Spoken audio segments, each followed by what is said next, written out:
तब नीचे सीढ़ियों पर किसी के भारी कदमों की आवाज आने लगी थी। डर के मारे मेरा पूरा शरीर सुन्न हो चुका था। मैंने भागकर अपने कमरे का दरवाजा अंदर से बंद कर दिया और बेड के नीचे छिप गया। कदमों की आवाज अब मेरे बेडरूम के दरवाजे के ठीक बाहर आकर रुक गई। खट खट खट दरवाजे पर धीरे से दस्तक हुई। तभी मेरे फोन की स्क्रीन चमकी। रात के ठीक 12:05 हो रहे थे और स्क्रीन पर घर के पुराने मालिक का मैसेज आया। उसमें लिखा था, मुझे माफ करना बेटा, मैं तुम्हें बताना भूल गया। अगर वो तुम्हारे घर में घुस आए तो बस अपनी आंखें बंद कर लेना और जोर जोर से शीशा टूटने की आवाज निकालना। उसे लगेगा तुमने पत्थर मार दिया है और वो वापस चला जाएगा। तभी एक जोरदार झटके के साथ मेरे बेडरूम का दरवाजा टूटकर गिर गया। एक भयानक काली परछाई रेंगते हुए सीधे मेरे बेड के पास आई। उसने झुककर बेड के नीचे झांका। उसका चेहरा हूबहू मेरे जैसा था, बस उसकी आंखें पूरी तरह सफेद और अंधी थी।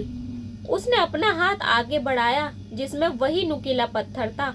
मेरे पास सिर्फ 1 सेकंड था, या तो मैं डर से चीख पड़ता और या फिर अपनी आंखें बंद करके शीशा टूटने की आवाज निकालता। मैंने अपनी आंखें भींच ली और अपने मुंह से आवाज निकाली।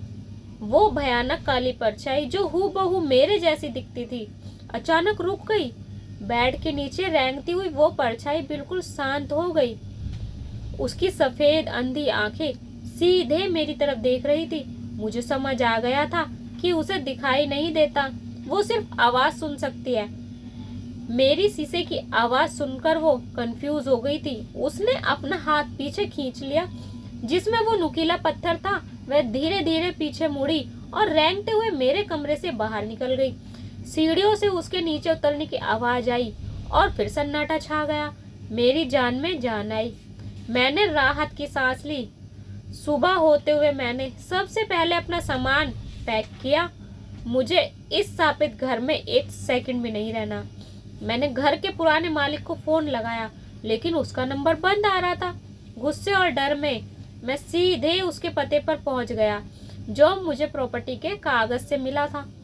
वहां पहुंचकर मुझे जो पता चला उसने मेरे पैरों तले से जमीन खिसका दी। पड़ोसियों ने बताया कि उस बूढ़े मालिक की मौत तो 3 साल पहले ही एक कार एक्सीडेंट में हो चुकी थी। अगर वो 3 साल पहले मर चुका था तो कल रात मुझे मैसेज किसने भेजा था? मैं कांपते हुए वापस अपने घर की तरफ भागा। दोपहर का वक्त था। मैंने हिम्मत जुटाई और उस रहस्यमयी पड़ोसी के बंद घर का ताला तोड़ा। मैं कुल्हाड़ी लेकर अंदर घुस गया। घर के अंदर सिर्फ धूल और सन्नाटा था। मैं सीधे उस खिड़की के पास पहुंचा जिसके पीछे दीवार चुनी हुई थी। मैंने कुल्हाड़ी से उस दीवार को तोड़ना शुरू किया। जैसे ही पत्थर की एक बड़ा टुकड़ा गिरा, दीवार के पीछे खोखली जगह थी। मैंने टॉर्च जलाकर अंदर देखा। वहां एक नहीं बल्कि 3 लाशें पड़ी थी और उन तीनों लाशों के चेहरे बिल्कुल मेरे जैसे थे। अंतर सिर्फ इतना था कि उनकी आंखें निकाली जा चुकी थी। तभी अचानक बंद घर का मुख्य दरवाजा अपने आप बंद हो गया और पूरे घर में अंधेरा छा गया।